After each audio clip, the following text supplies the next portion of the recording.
Hey, hey, hey, what do you say? Hey, it's the Swypit Show right here in beautiful Frisco, Texas. Of course, I'm your host of the Swypit Show. And, today we're going to be bringing on a wonderful guest and talking to him in a moment. But of course, I don't want you to forget to like, share, maybe comment, ask a question. And if you like what you see, maybe you want to talk to us or talk to one of our guests, please feel free to contact them or us. We are obviously looking to help people. That's what we do at Swipe It. That's what we do is nothing but helping people. And when you help people, they tell others. When they tell others, well, you can become somewhat successful in business by like me, I'm kind of new in the credit card processing business. About 23 years, 4 years. So I'm still new. But, one of the things about having a business is relationships. And that's what I want to talk about today is relationships. Relationships in business can make you so successful in your life, in your business, in anything that you're trying to accomplish. And I want to bring up two relationships I have that I love the most. I want to talk about first. I got to talk about my good buddy, Major Andrew White. Look at this right here. This is a book. He is a best-selling author that he co-authored a book with Kenny Thomas, a very, very awesome, great singer who actually was, if you've ever seen that movie, Black Hawk Down, well, he was part of that movie. He was one of the guys that was on the field running around corners. And let me tell you, this is a war hero, both of them. These of course Major Andrew White is one of my best friends in the world and he is so awesome and he deserves everything right there. So if you get a chance, I want you to pick up this book. You see it somewhere, Mission Driven with Kenny Thomas and retired Major Andrew White. Of course, good book there. So plug for some books I want you to check out. And then, of course, we're talking about relationships, right? Andrew being one of the awesome relationships that we have. And I want you to know about another relationship that I've had for many years, actually. And, you know, coming up on June 26th, I'm doing a private screening of a movie and we can actually maybe you know what, well, let's bring that up. Maybe you want to go and you want to check it out. If you reach out to me, you can come and see the old Tactical Empathy movie that even Ryan, our producer, was involved with. And Tactical Empathy, I'm the executive producer of. It happens to be the life story of Chris Voss, who his book called Never Split the Difference, negotiating as if your life depended on it. And he has one of the best and most successful master classes on Facebook, if you've seen those. He'll be right here in Frisco, Texas, answering questions I'm sorry, before the movie. And then we'll have some pictures with him later after that. So I really want you to get on the bandwagon first because we are going to be having only 156 seats for that. So I'm telling people now that it's going to be happening on June 26th. So right here, June 26th, meet Chris Voss at a private movie premiere of Tactical Empathy. Yes. Yes.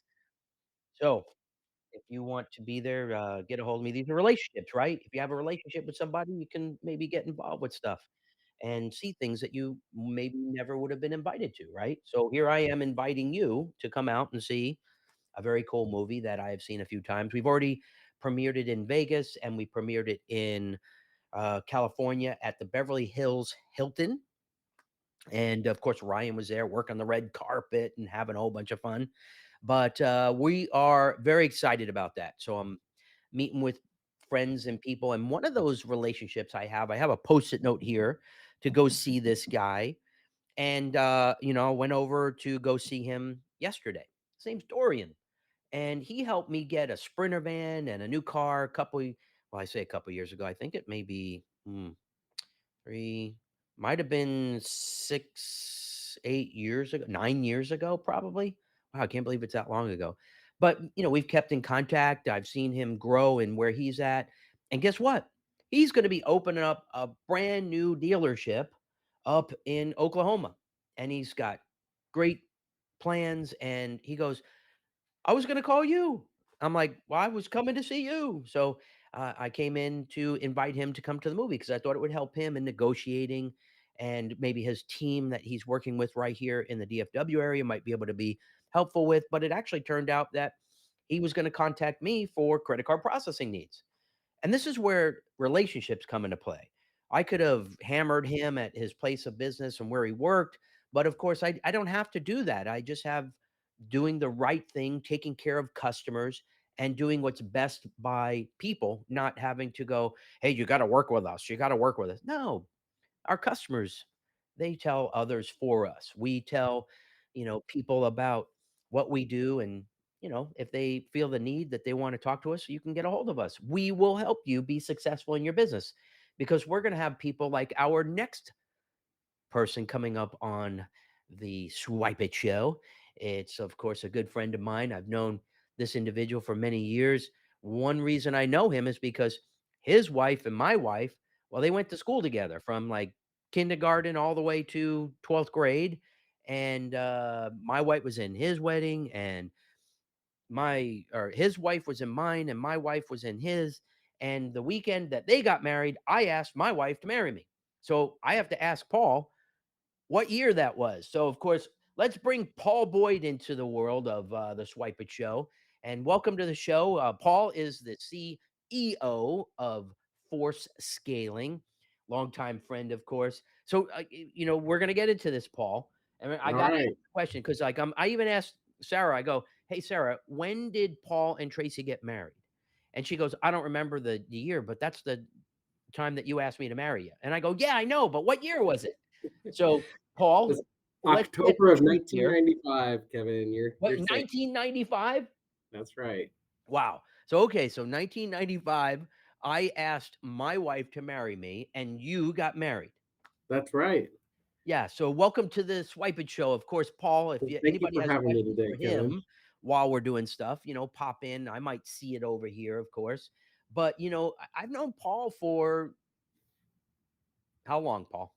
It's got to be, is Over it 30 years? over 20 years. Yeah, 25 years. it's over 25 years. And uh, I have to thank you because you've helped me in my business, and I refer you to my clients for a reason. And you've referred me to clients. I process your credit cards. Listen, business is about relationships. And when you can figure that out, you will find that the things that for scaling what they do is they help people find ways to do their business by hiring and doing things with people that are more successful than they are in what they do. And then you have a team of really unbelievable people within your organization. And then you can run a smooth organization. But I don't want to go too far into what you do. But let's bring Paul into the picture. Paul, what the heck do you do now? Because I love you, of course, and our guests want to know what the heck you do. Because I'm gonna stop talking now because I'm so All right. excited to have you here. So tell Always, everybody what Paul Boyd does. thank you, Kevin. I always love your what the heck.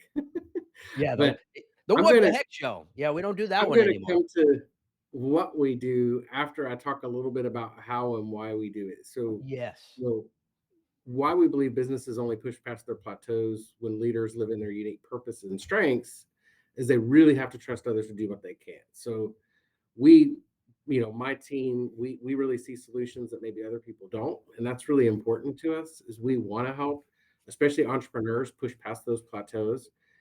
How we do that really is our experienced team will kind of be able to see that path and we'll start to walk alongside the CEO along with their executive team, kind of building trust through not only the expertise, but just that we're with them every single week in their meetings, what they're doing, and we're coaching them along.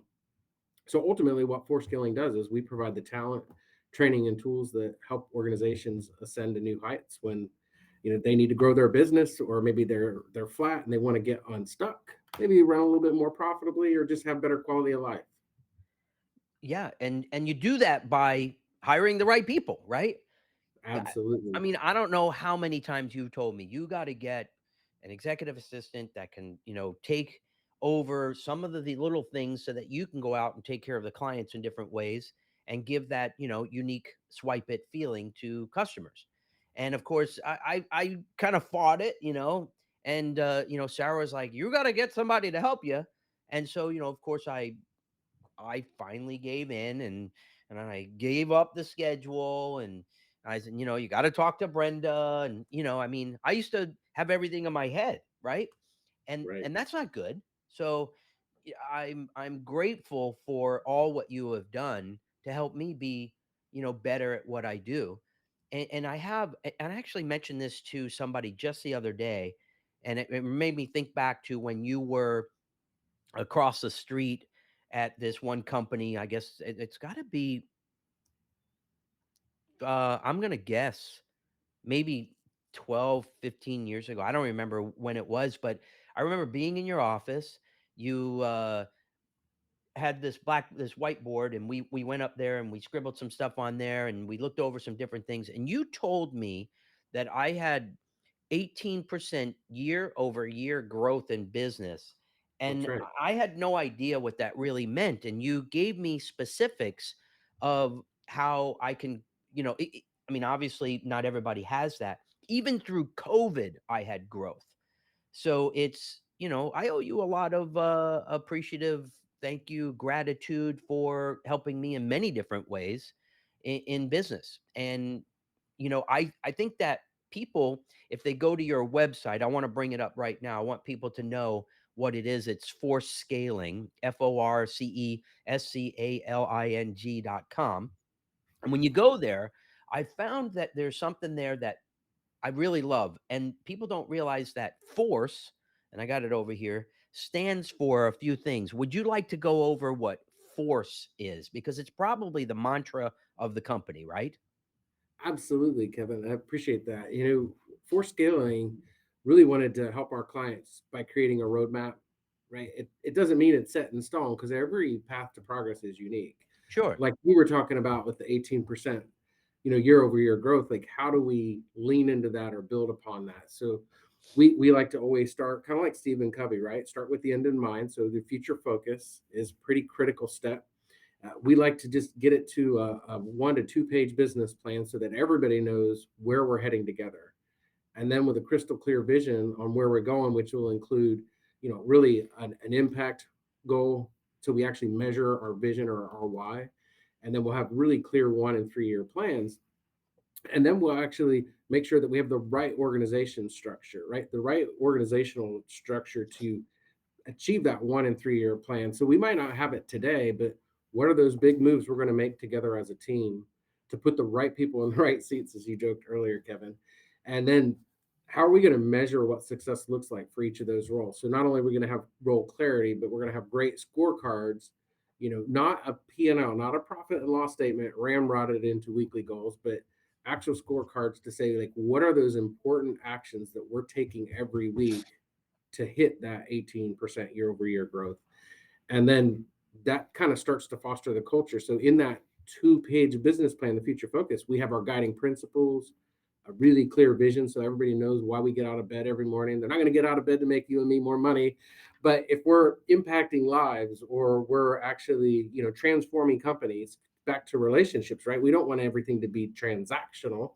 We want everything to be transformational. That will be a culture that's lived out. We don't want to just create a bunch of new values and throw them on the wall and nobody can say what they are.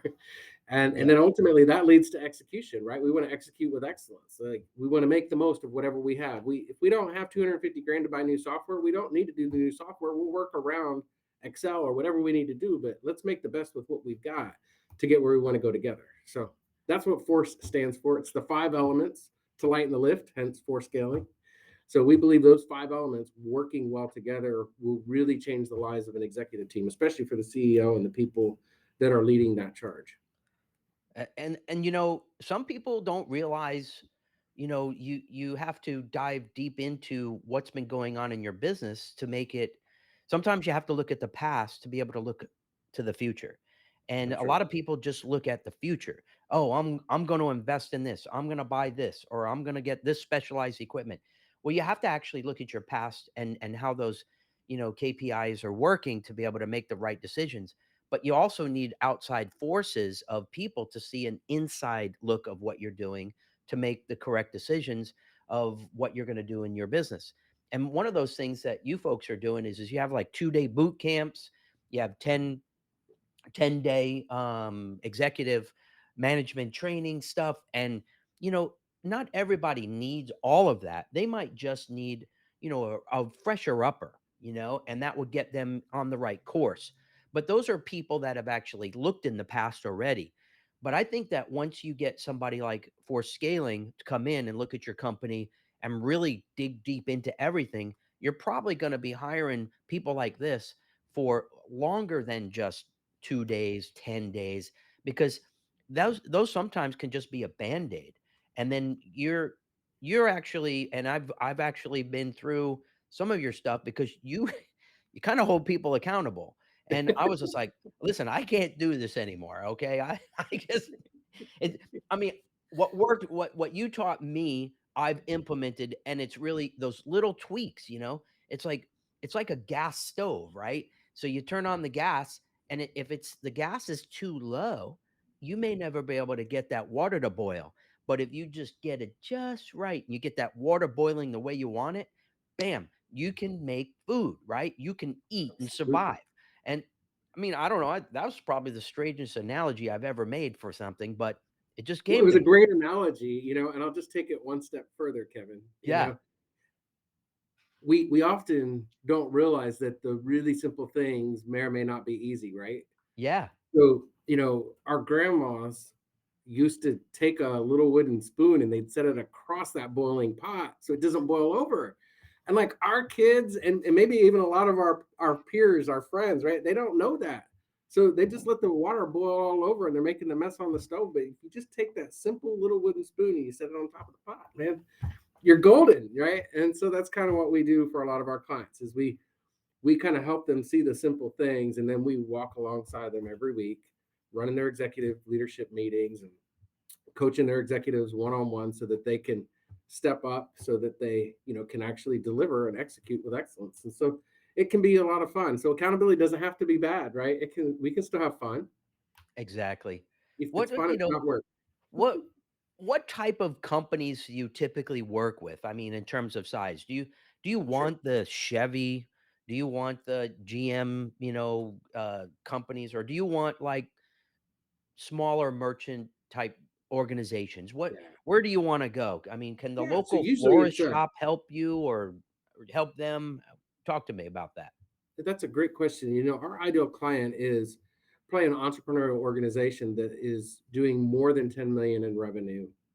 You know, they have maybe it's a million in EBITDA, but right, they have the earnings to invest in the future, and they're going to have more than 25 employees. It's if they're smaller than that, they're probably not really going to need our help. They might really take advantage of just the 2 day executive leadership boot camp or a 10-week customized training program. They're not going to want to hire a part-time or fractional COO to step in and really help them see what great looks like and decide whether they want a full-time person. Exactly.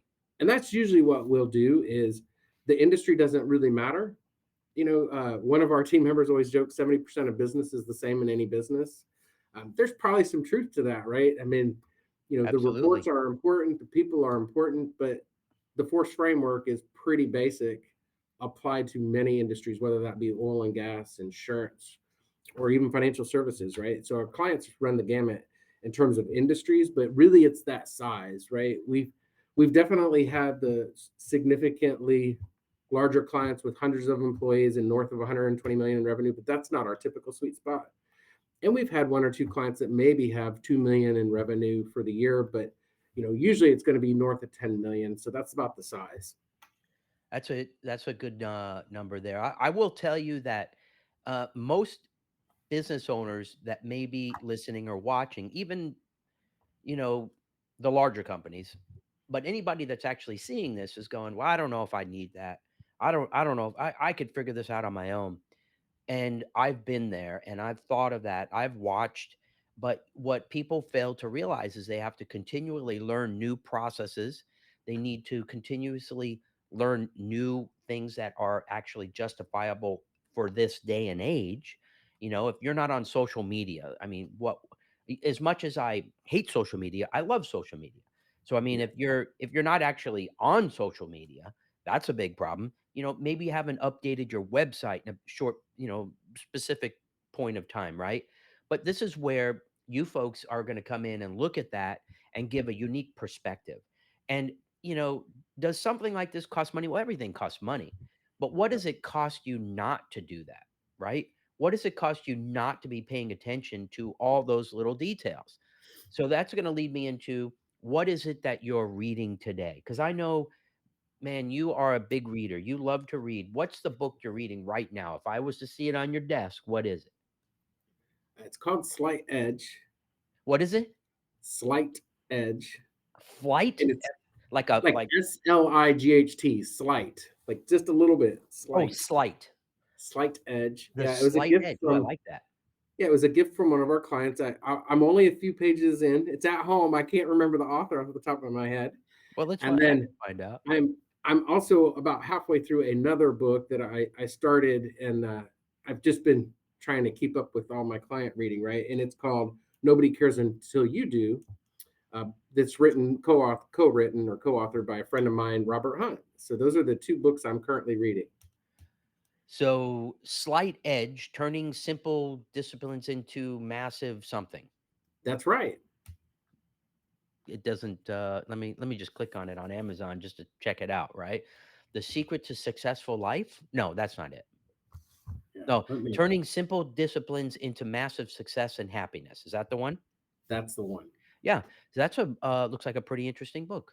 In a way of thinking, a way of processing information that enables you to make the daily choices that will lead you to the success and happiness you desire. Very interesting. And Jeff Olson is the author of that book. That's right. Well, we're gonna have to get it and check it out for sure. And then the one that you have, your friend that co-authored. What was the name of that one? Nobody cares until you do. Yeah, nobody cares until you do. And that's interesting because a lot of people just don't care about what you're doing, right? But Yeah, until until they until you do. It's all yeah, about like, self oh, accountability, right? And that's kind of comical, but yeah, yeah, it yeah. is a true thing. So true. You just mentioned a word accountable. And I am literally so yesterday I was talking to somebody and I was saying you got to start holding people accountable. And one of the and I listen, we're in every state in the country except Alaska. We are trying to hold, people hold us accountable. I try to hold employees accountable. I've talked to people and I go, listen, I'm going to hold you accountable, and I tell them straight out, I am going to hold you accountable. And the reason I'm trying to help hold you accountable is because if you're not paying attention to what you're supposed to be doing for me, how are you going to be doing it for others? So, I was talking about this yesterday, holding people accountable. And I said, you know what? I think you need to talk to my friend Paul because I think he would know how to help you, teach you how to hold you and your employees accountable. And I think that will give a better work environment. How do you express to your clients about accountability? Yeah, that's actually a great point. I think a lot of us, we gravitate to say we love leading, we hate managing. We have to be really good at both. So we coach the executives that we work with to make sure that they're always setting the right expectations, right? And setting right expectations are really important. And usually we're really comfortable with the number side of it, so the quantitative aspects. But when it comes to the quality, we feel like that's a little squishy or we feel uncomfortable. But that's just so important and powerful. So if we set the right expectations, it's really important that those expectations are kind of mutually agreed on. And a lot of times we don't do that as leaders, right? We kind of volunteer people what to do. And if you're voluntold, you're usually not happy. You didn't have any input, so you don't have much buy-in. So if we set the right expectations, step one, step two is really like recognize the wins. the 1 minute manager, if they're approximately right, let's make sure we recognize them, because the positive is so much better than the negative. And so if we are really celebrating our wins, and if we're starting to fail, let's redirect them so they can fail forward. Because if we're doing anything really well, right, we're not going to be perfect all the time. We're going to make Exactly. mistakes, but let's make those changes. Let's course correct, and let's get back on track. So that's the second step. Yeah. And then ultimately, let's measure what we do. If we expect something, let's make sure we're Yeah. inspecting it. And then, we can use those weekly scorecards to say, okay, do we need to fix a process? Do we just need to hold a person accountable? Like, let's really dial that in. Let's use the data to fix it versus feelings. So Yep. those are the three steps we coach people to accountability. And then the last thing I'll say on that is, ultimately, the formula for success is not the knowing part. So a lot of our clients know what to do. They've read the books, they get it, they can recite it, but they can't transfer it, right? So can you train it? How do you help your team apply it? So knowing plus the acting, right? So knowing plus acting equals the transformation. So transformation can't begin until you start to apply the knowledge you've got. So that's the formula for success.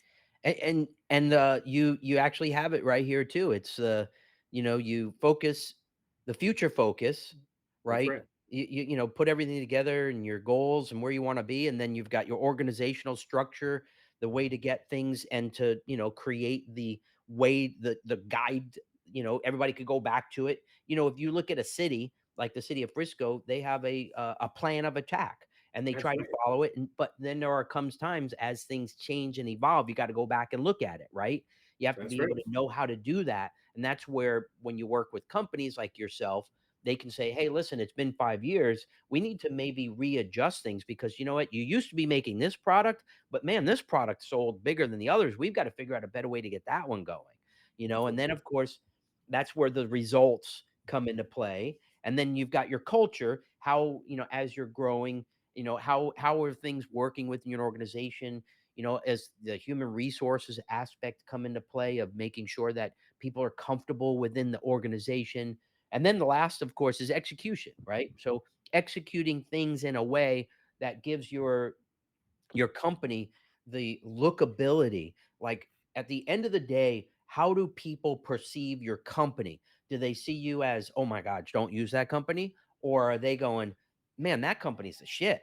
That's the company I want to be working with, or that's the company I want to be working with, or that's the company that they get things done. And if you can get your company to be looking in those ways, everybody will just come to you for what you've become as an expert in potentially your field and or your business. And that's what I've been striving for, even in the world of Swypit. I learned from Jeff Crilly many years ago that and literally it was 22, well, it was 22, 23 years ago. He was going around, he was working on Fox, and he had this. You would show up in these networking meetings. He had a book about free this or free advertising or whatever it was. I think I read a few things in there. But when you do read, if you could pick up one thing from those books, or two things or three things, I picked up one, and it said, become the expert in your field. And I have told him this, and he may have forgotten, but I'm like, dude, you taught me how to become the expert in the field, and that's what I've done. And Yeah. that's what Privis, I'm sorry, Privis is somebody you introduced me to. And Yeah. you were what, and this leads me to this. you Absolutely. you taught me what becoming an integrator is. And when you were working with Privis, you integrated. Tell people what an integrator is, Yeah. and how that is something that you can help businesses with, because you've been integrating and being an integrator since 2000, probably 12. Is that Yeah. You're dead on. Yeah. So, I will say that I've pretty much been in operations now for almost 30 years, right? And I've always yeah, been in that number two seat.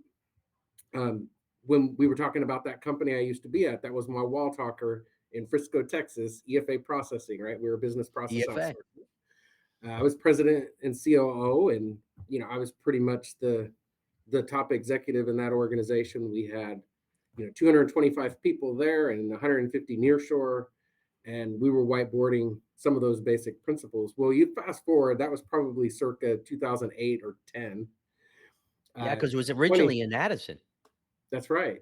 Yeah, I read the book Traction around 2012, and I was like, hey, I'm really one of these integrator guys. I love helping somebody with a really big vision make it happen.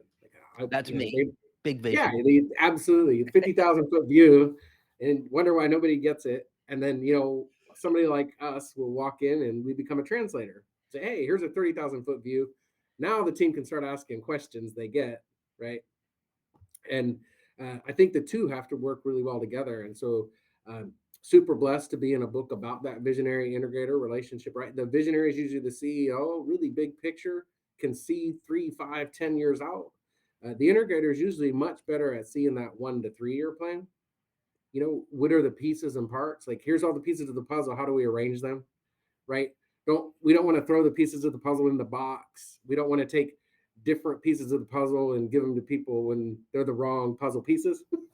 So, we just start to work and help them kind of make it simple. So there's a book, Rocket Fuel, which I was blessed to have a sentence or two written about me as an I got those integrator. all But over here.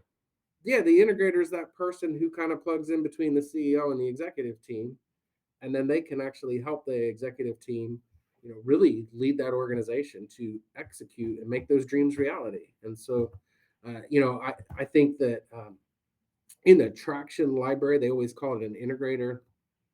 There's Vern Harnish, he's been around for decades, and he always calls it a leader versus a manager. And Simon Sinek with Start With Why says there's the why people and how people, but ultimately it's just we need to live in each other's strengths, right? So that right number two or chief operating officer, or we'll call it either chief execution officer, CXO, right?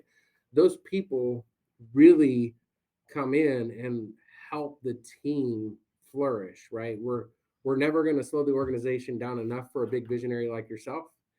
At the same time, all right, I should say move it fast enough for a visionary like yourself. And we're not going to slow it down enough for the rest of the company. But we live in that tension of saying, hey, this is what great looks like. We're going to get there together.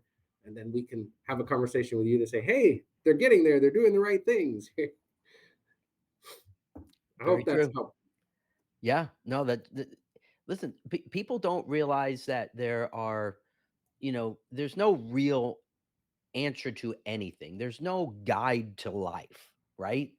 But there is a guide that can be useful with input from others to help them be successful.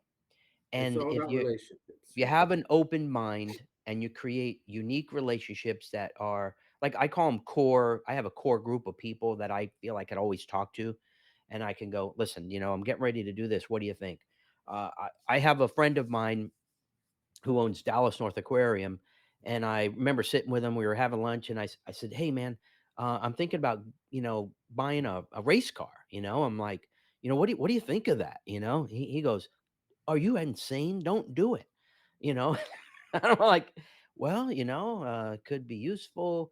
And it turned out to be a big scam and everything. And I lost some money and whatever, but that's another story. But at the end of the day, I didn't listen to him at the time. And I should have, because he knew people in the race car business.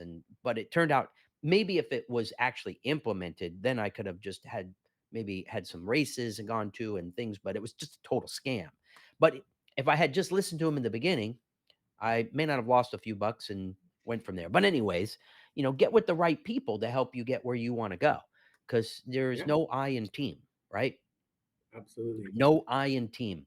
So Paul, I'm just curious, but when you were, graduating from high school in 1990, what Yeah, what the heck were you thinking that you were gonna do? I want to go all the way back all when the you way back. graduated and you were, you went to college or whatever, but what did you think you were going to be?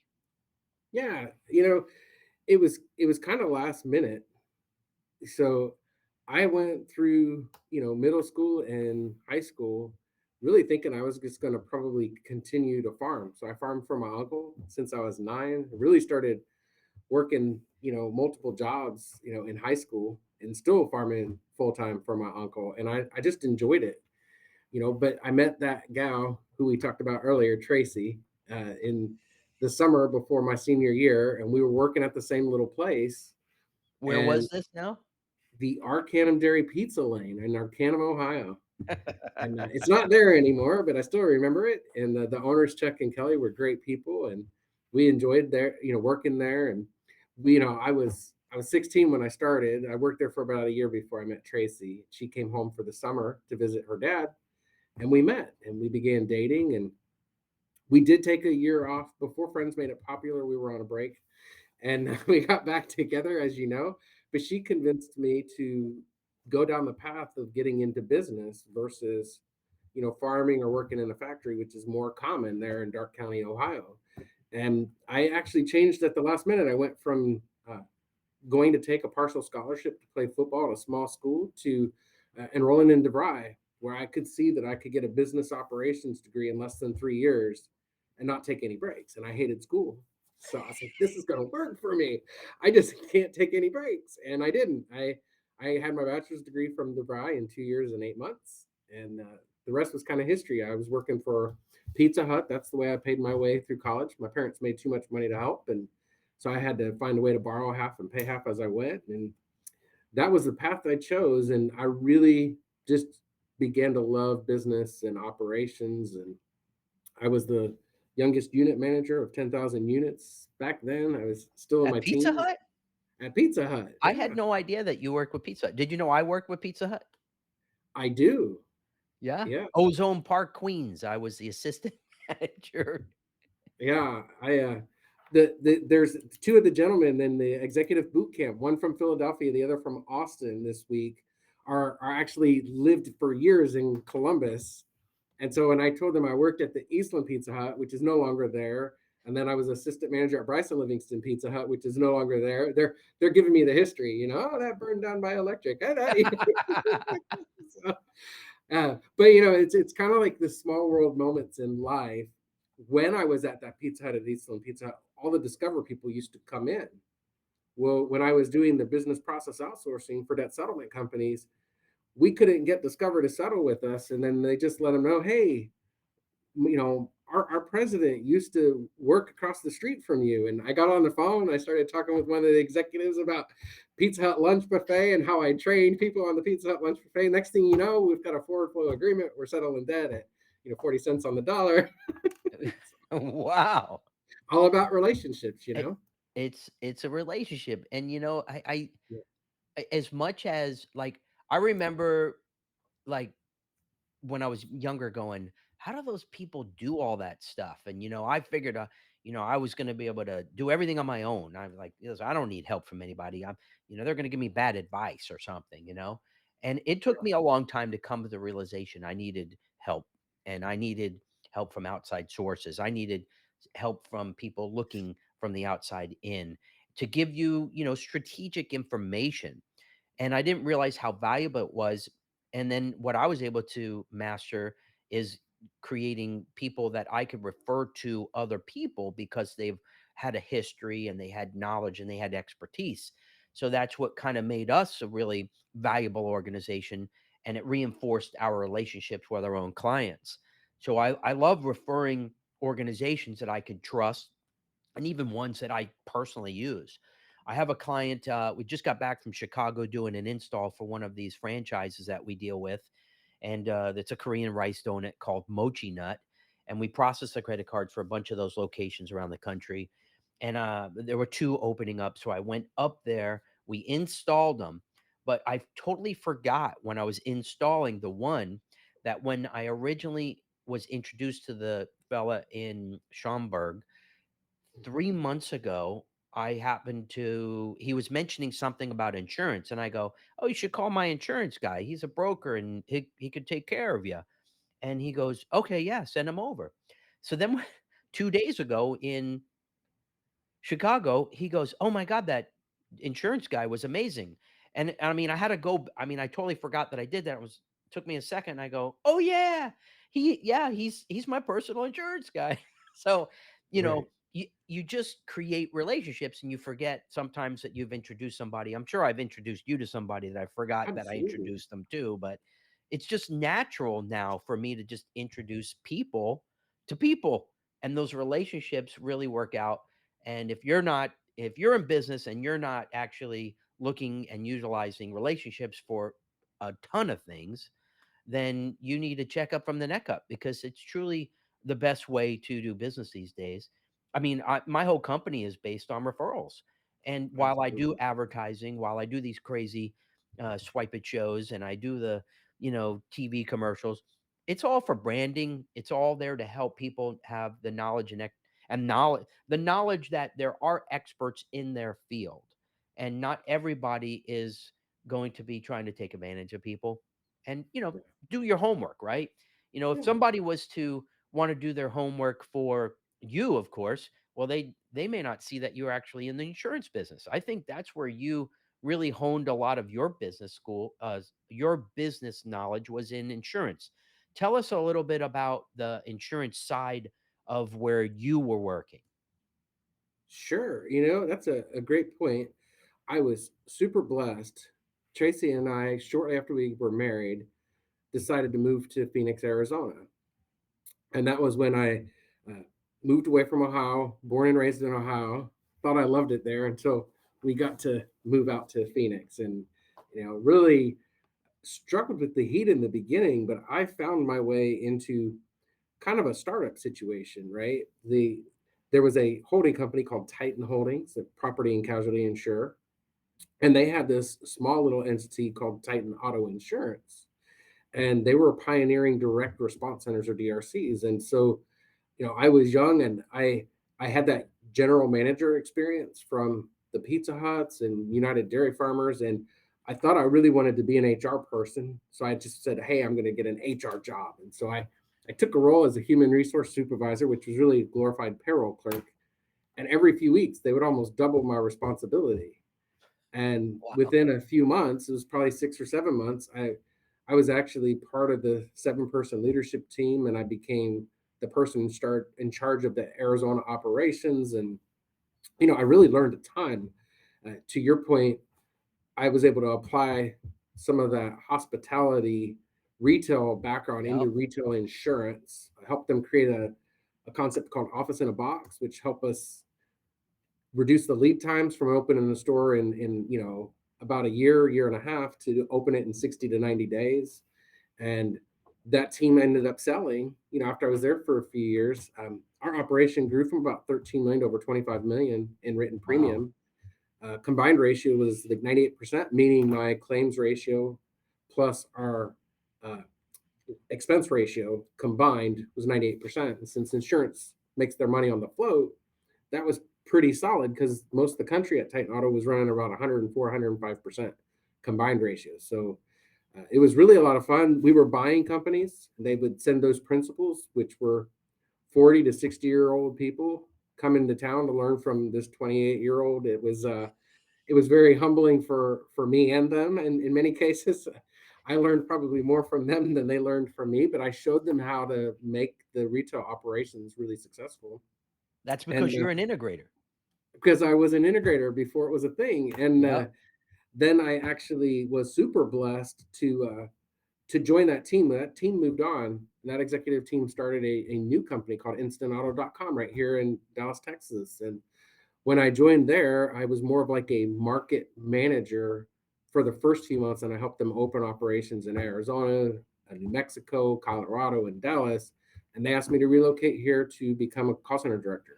So that was my first foray into learning sales and sales management. And I graduated the Tom Hopkins Sales Boot Camp along with my executive leaders, and really kind of learned the call center business inside and out. So I was used to taking all the stuff thrown on the wall, we'll say spaghetti on the wall, and making it Is it work and sticking? delivering it. Is it And now sticking? I got to, right, and now I got to actually learn how to sell it and close it, and so that was really really powerful. So that was my experience in the insurance arena, right? So it was not quite 10 years, but it was in the specialty auto insurance arena, and I've taken a lot of those industry lessons and applied them in other industries. Exactly. And and a lot of cases, and the reason I brought up that is because, everything I learned from business owners, whether they are successful or failures, I try to give those to the other business owners in their business to make them as successful. I mean, for me, if you're our client, we want you to be successful. I don't want people to Absolutely. spend money on stuff that they shouldn't spend money on, but I want to give them tools to make them helpfully make more money, because then as they grow, we grow with them, and then we get more income, obviously. So be call it being selfish by introducing all of my relationships to people, but I Yeah. think it's very useful, and it's a unique way to gain access to being successful in your own business. So that's why I brought that up. And of course, Famous is in that picture. He was working with Absolutely. AutoNation for however long. I don't remember where is he still with Yeah. AutoNation even? Oh, he's the chief marketing officer and CTO for Blue Compass, Yeah. uh, the RV retailer that just sponsored the American Musical, awards here in Frisco, Texas, the Star Was last he week. here? He was not here, but their company's doing amazing. Yeah. Yeah. They're opening new locations left and right. So he's been there for a few years and they've had amazing success. But Yeah. Famous and I have worked together, over the years, and we've known each other since we were in our 20s. And to your point, whether he was head of eBay Motors or Yahoo Auto or AutoNation, he was constantly tapping into those relationships in his network. And Yep. I think that's powerful because, like we've grown referral only. And a lot of people are like, well, how are you doing that? So, Previous Consulting, right? DBA for scaling, celebrating 3 years, June 1st. And it's all been Woohoo. through relationships and just taking care of, each other, right? So, to us, Well, clients are family and we got to take care of each other. exactly. If there was something that you wanted people to know about yourself that maybe I didn't ask, what would that be? Uh, I suppose probably just my heart. It's just, I really have a passion for people and I love to see people be successful. And I don't often, you know, think that comes out. You're busy and you're in the moment. But for me, everything truly is transformational. There's nothing that's transactional. And a lot of times, the that positive recognition or a thank you, it means the world. A lot of us probably, you wouldn't think need that or want that, but yeah, I'd say that it's my heart. I'm always trying to help people make time. I love that. You just came up with a whole new book name. Be transformational instead of transactional. Wow, look at Yeah, that. I appreciate that. Man, that's good. That's good. Anybody that wants to check out Mr. Paul and Force Scaling, they can go to forcescaling.com. He's got a LinkedIn page. They got probably a Facebook page. They got, numerous ways to contact them, but Google Force Scaling, find them, check them out. If you can't find them and you just thought of, I saw this on the Swypit Show, contact us. We'll put you in Yeah, touch with Paul. And of course, this is the Swipe It Show right here on the Success Network. And if you like what you saw, please like it. If you want to share it and get others to gain some knowledge about relationships or things of that nature, please do that as well. Like, comment, share.